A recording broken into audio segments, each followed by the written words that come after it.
ഇന്നല്ലദീന ഖാലൂ റബ്ബുനല്ലാഹു സുമ്മ ഇസ്തഖാമൂ തതനസ്സലു അലൈഹിമുൽ മലായികതു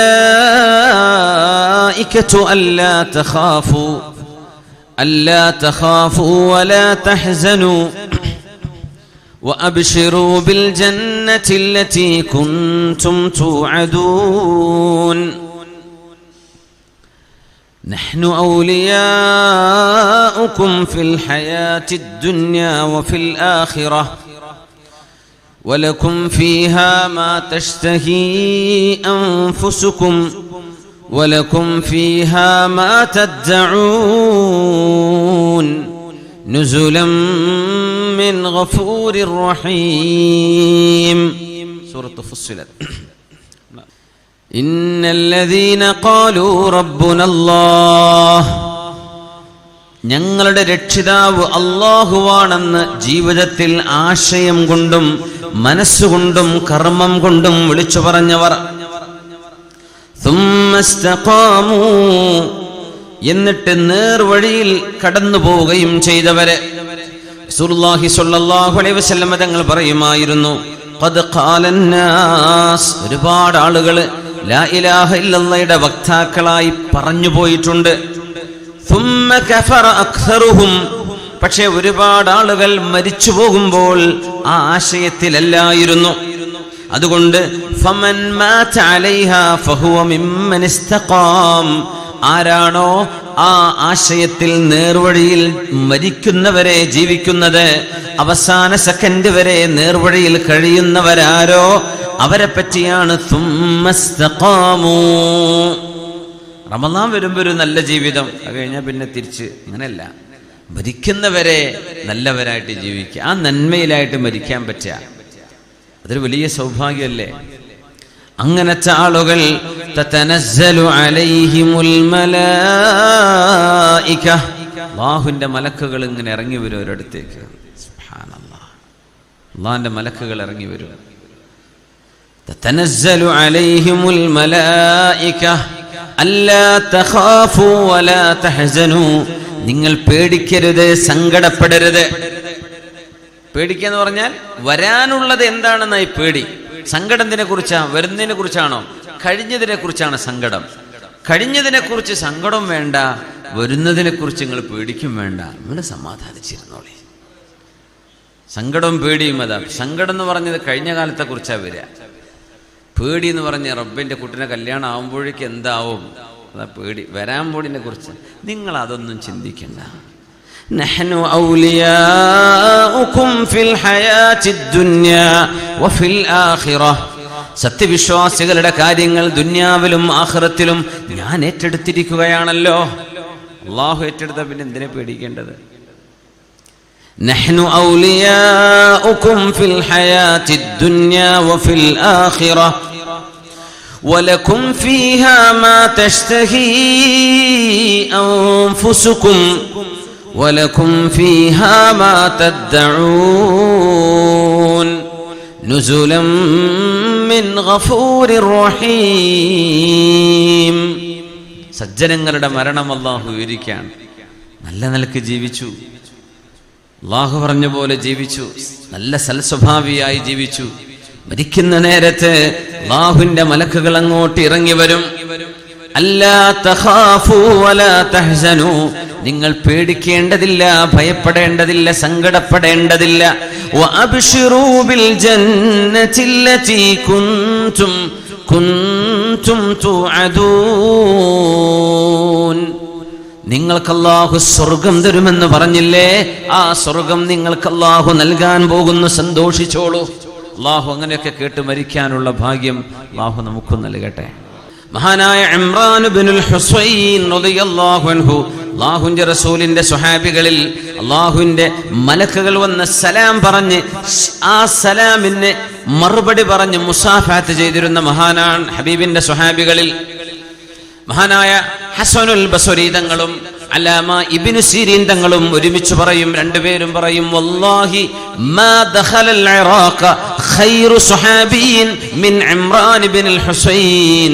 ഇമ്രാൻ ഇബ്നുൽ ഹുസൈൻ എന്ന സ്വഹാബിയെക്കാളും ഖൈറായ ഒരു മഹാൻ ഇറാഖിലേക്ക് കടന്നു വന്നിട്ടില്ല. ഇറാഖിലേക്ക് പോയ ഒരുപാട് സ്വഹാബി, മുആദ് ഇബ്നു ജബൽ റളിയല്ലാഹു അൻഹു ഇറാഖിൽ പോയ സ്വഹാബിയാണ് മുആദ് ഇബ്നു ജബൽ എന്നവർ. ഒരുപാട് മഹാന്മാർ, സയ്യിദ് ഇബ്നു സാബിത്ത് റളിയല്ലാഹു അൻഹു, ഒരുപാട് ഇറാഖിലേക്ക് പോയ ഒരുപാട് സ്വഹാബികൾ. എന്നാലും മഹാനായ ഇമ്രാൻ ഇബ്നുൽ ഹുസൈൻ എന്നവരെ പോലെ ഖൈറായവർ കടന്നു വന്നിട്ടില്ല. എന്തേ കാരണം എന്നറിയോ? വലിയ രോഗമായിരുന്നു, വലിയ അസുഖത്തിലാണ്, ചികിത്സ കിട്ടാണ്ട്, മരുന്ന് ഫലിക്കാണ്ട് ആ മഹാൻ പിന്നെ പറഞ്ഞു, അല്ലാഹുവേ എനിക്ക് രോഗം തന്നെ മതിയെന്ന്. 30 കൊല്ലം കിടപ്പിൽ കിടന്ന മഹാനാണ്, കിടന്ന കിടപ്പിൽ. എന്നിട്ടും ഒരുപാട് ഹദീസുകൾ റിപ്പോർട്ട് ചെയ്തു. 30 കൊല്ലം ബെഡിലായിരുന്നു. എല്ലാവരും പോയാൽ, വീട്ടുകാരൊക്കെ ഉറങ്ങിക്കഴിഞ്ഞാൽ റൂമിലേക്ക് മലക്കുകൾ ഇങ്ങനെ വരുന്ന, അവരോട് സലാം പറയും, യാ ഇമ്രാൻ, സുഖം തന്നെയല്ലേ? മലക്കുകളുടെ തസ്ലീം, സലാം പറയുന്നത് ജീവിതത്തിൽ അനുഭവിച്ച സ്വഹാബിയാണ് ഇമ്രാൻ ഇബ്നുൽ ഹുസൈൻ എന്നവരെ. അവസാന രോഗം കൊണ്ട് കൂടിയപ്പോ അള്ളാഹിനോട് പറഞ്ഞു പോയി, റബ്ബേ ഒന്ന് ശിഫയാക്കിത്താ. അതിൽ പിന്നെ എണീറ്റ് നടക്കാൻ തുടങ്ങി. ആ പറഞ്ഞപ്പോഴേക്കും അള്ളാഹു ശിഫയാക്കി കൊടുത്തു. പക്ഷേ പിന്നെ മലക്കുകളെ കാണില്ല. പിന്നെ രണ്ടാമത് വരുന്നതാ, അള്ളാഹുവേ എനിക്ക് ആ രോഗം തന്നെ മതി, മലക്കുകളൊന്നും കാണില്ലല്ലോ. മലക്കുകളെ കണ്ട് കിടന്നൂടെ രോഗിയാണെങ്കിൽ? എന്താ, നമ്മള് ആശുപത്രി കിടക്കകളിൽ കിടക്കുന്ന എത്രയോ സജ്ജനങ്ങൾ, ഉമ്മമാര്, മഹതിമാര്, മഹാന്മാർ നമ്മൾ അറിയുന്നുണ്ടോ? ഒരുപക്ഷെ അവര് അള്ളാഹുവിന്റെ മലക്കുകളുടെ സാമീപ്യം അറിയുന്നുണ്ടാവാം. നമ്മൾ പറയാം ഒരു അബോധാവസ്ഥയിൽ കിടക്കുകയാണ്. അള്ളാഹുവിന്റെ മലക്കുകളുടെ സാമീപ്യം അവർക്ക് അറിയാൻ പറ്റും. ഇമ്രാൻ ഇബ്നുൽ ഹുസൈൻ റളിയല്ലാഹു അൻഹു അള്ളാഹുവിന്റെ മലക്കുകളുടെ തസ്ലീം അനുഭവിക്കാൻ വേണ്ടി, അള്ളാഹുവേ എനിക്ക് എന്റെ രോഗം തിരിച്ചുതാ എന്ന് പ്രാർത്ഥിച്ച സ്വഹാബിയാണത് ഇമ്രാൻ ഇബ്നുൽ ഹുസൈൻ. ഹുസൈൻ അല്ല, സ്വാദാണ്. ഇമ്രാൻ ഇബ്നുൽ ഹുസൈൻ റളിയല്ലാഹു തആല അൻഹു. തതനസ്സലു അലൈഹിമുൽ മലായിക അല്ലാ തഖാഫു വലാ തഹ്സനു, നിങ്ങൾ പേടിക്കരുത്, സങ്കടപ്പെടരുത്.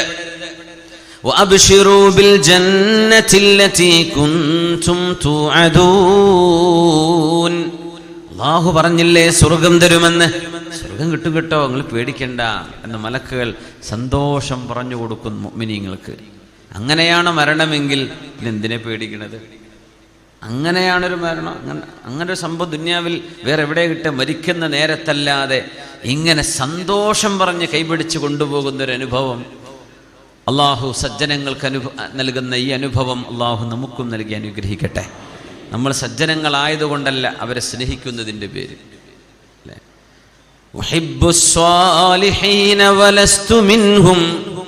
ഇമാം ഷാഫിഈ തങ്ങൾ പാടുക, നമ്മുടെ മദ്ഹബിന്റെ ഇമാം.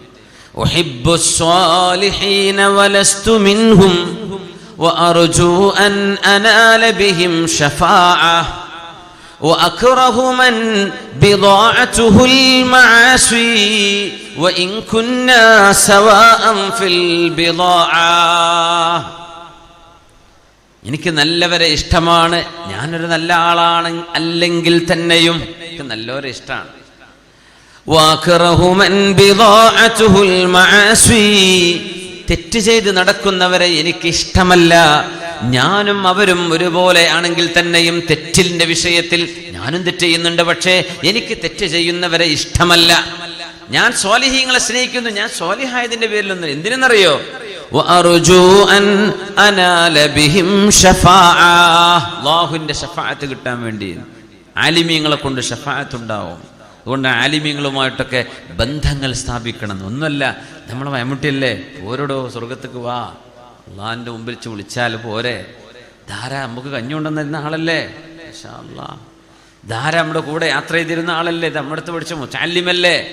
ഒരു ഉസ്താദ് ഒരു ശിഷ്യനെ, ഒരു സാധാരണക്കാരൻ അവരുടെ സുഹൃത്തിനെ, ഒരു ആലിം ഒരു പാമരനെ, അവരൊക്കെ നാളെ ശഫാഅത്തില്ലേ. നമുക്ക് ആകെ ഈ ദുനിയാവിൽ കിട്ടുന്ന വലിയ സമ്പാദ്യം പൈസയല്ല, നല്ല മനുഷ്യന്മാരെ പരിചയപ്പെടാൻ പറ്റിയാൽ മുറുക്കി പിടിച്ചോളേ. അതാണ് സമ്പാദ്യം. പൈസ വരുമ്പോൾ ഇനി ഉണ്ടായിട്ട് എന്താ കാര്യം? അള്ളാഹുവിൻ്റെ ഖളാ അല്ലേ നടക്കൂ. ഏത് പൈസ ഉണ്ടായിട്ടെന്ന് അള്ളാഹ് ശിഫ വിധിച്ചാലേ ഏത് അസുഖത്തിനും ശിഫയുള്ളൂ, അല്ലേ? അള്ളാഹു ശിഫ വിധിക്കാതെ കോടി കൊണ്ടേ ചെലവഴിച്ചിട്ട് എന്താ കാര്യം?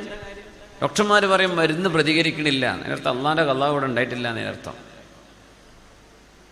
ഏറ്റവും നല്ല സമ്പാദ്യം നല്ല സുഹൃത്തുക്കളാണ്.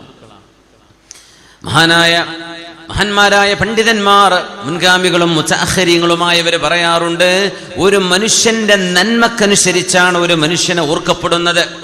നമ്മളിപ്പോൾ ഇമാം നവവി തങ്ങൾ ഓർക്കുന്നു, ഇമാം ഷാഫി തങ്ങൾ ഓർക്കുന്നു, ഇമാം ബുഖാരി തങ്ങളെ പറ്റി പറയുന്നു, ഇമാം മുസ്ലിം തങ്ങളെ പറ്റി ഇമാം മഹാനായ മുഹീദ്ദീൻ ശൈഖ് തങ്ങളെ കുറിച്ച് പറയുന്നു, സ്വഹാബികളെ കുറിച്ച് പറയുന്നു, അംബിയാഇനെ കുറിച്ച് പറയുന്നു. എന്താ കാരണം എന്നറിയോ? എത്ര കണ്ട് നന്മകൾ കൂടുതലാണോ അത്ര കണ്ട് പിൻഗാമികൾ അവർ ഓർത്തുകൊണ്ടിരിക്കുന്ന. ചിലരൊക്കെ ഉമ്മിമാപ്പൊക്കെ മരിച്ചാൽ ഒരു കൊല്ലം ആദ്യത്തെ ആണ്ട്, രണ്ടാമത്തെ ആണ്ട്, മൂന്നാമത്തെ ആണ്ടിന് ഇപ്പം ഇക്കാക്ക അവിടെ ഇല്ലല്ലോ, ഇപ്പം കൊല്ലം വേണ്ട, ഇപ്പം നാലാമത്തത് കഴിഞ്ഞൊല്ലം ചെയ്തിട്ടില്ലല്ലോ, കൊല്ലം വേണ്ട, അവിടെ തീർന്നു. ഇതങ്ങനെയല്ല, ഓരോ കൊല്ലം വരുമ്പോഴും റബ്ബേ നമുക്ക് ഓർക്കണ്ടേ, നല്ലൊരു മനുഷ്യനായിരുന്നില്ലേ നമ്മുടെ വാപ്പ, നമ്മുടെ വല്യാപ്പാനെ മറക്കാൻ പറ്റുമോ, നമ്മുടെ ഗുരുനാഥനെ, ഉസ്താദിനെ, നമ്മുടെ ഖാദിയാരെ, നമ്മുടെ ഖത്തീബ് ഉസ്താദിനെ, നമ്മുടെ മുദരിസിനെ, നമുക്ക് ഖുർആൻ പഠിപ്പിച്ചെന്ന ആളെ കാലങ്ങൾ ഓർക്കുന്നുവെങ്കിൽ അതിനർത്ഥം ആ എത്ര നാളുകൾ കൂടുതൽ വരുന്നോ അത്രയും അവർ നന്മ വർദ്ധിച്ചവരായിരുന്നു എന്നതിൻ്റെ അടയാളമാണ്. സുബ്ഹാനല്ലാഹ്. ചില ആൾക്കാരൊന്നും ലോകം മറക്കൂല, ചില ആളുകൾ പെട്ടെന്ന് മറക്കപ്പെട്ടു പോവാണ്. യാ അല്ലാഹ്. അഷ്റഫുൽ ഖൽഖ് സ്വല്ലല്ലാഹു അലൈഹി വസല്ലമ തങ്ങൾ പരിശുദ്ധമായ വിശുദ്ധ ഖുർആനിന്റെ വചനങ്ങൾ ഓതിയിട്ട് നബി തങ്ങൾ പറഞ്ഞു തരുന്നൊരു വിഷയമുണ്ട്. ബിസ്മില്ലാഹിർ റഹ്മാനിർ റഹീം. ഫസ്തഖീമൂ ഇലൈഹി വസ്തഗ്ഫിറൂഹു വവൈലുൽ ലിൽ മുശ്രികീൻ. അല്ലാഹുവിന്റെ റസൂലേ, അങ്ങും സത്യവിശ്വാസികളായ മുഴുവൻ ആളുകളും അള്ളാഹുവിനെ കണ്ടുമുട്ടാൻ പോകുന്നവരാണ്. അതുകൊണ്ട് ആ യാത്രക്ക് വേണ്ടി നേർവഴിയിലൂടെ നിങ്ങൾ കടന്നു വരണം, പിഴച്ച വഴികളിലേക്ക് പോവല്ലേ. നിങ്ങൾ ഇസ്തിഖാമത്ത് നിലനിർത്തണം എന്ന് പരിശുദ്ധ നബിയോട് അള്ളാഹുവിന്റെ ആജ്ഞ നമ്മളോട് പറയണ്ടോ? റസൂലുള്ളാഹി സ്വല്ലല്ലാഹു അലൈഹി വസല്ലമ തങ്ങളുടെ പരിശുദ്ധമായ താടിയിലും തലയിലുമായിട്ട്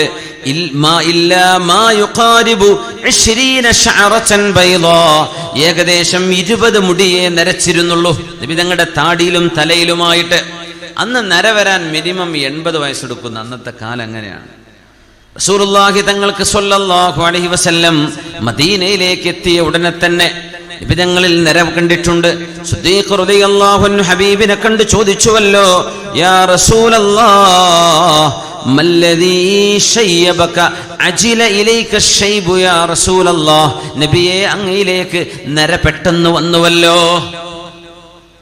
നൂഹ് നബിന്റെ കാലത്തും നരനല്ല എന്നാണ്, 100 കണക്കിന് കൊല്ലം ജീവിച്ചിട്ടും നരച്ചിട്ടില്ല.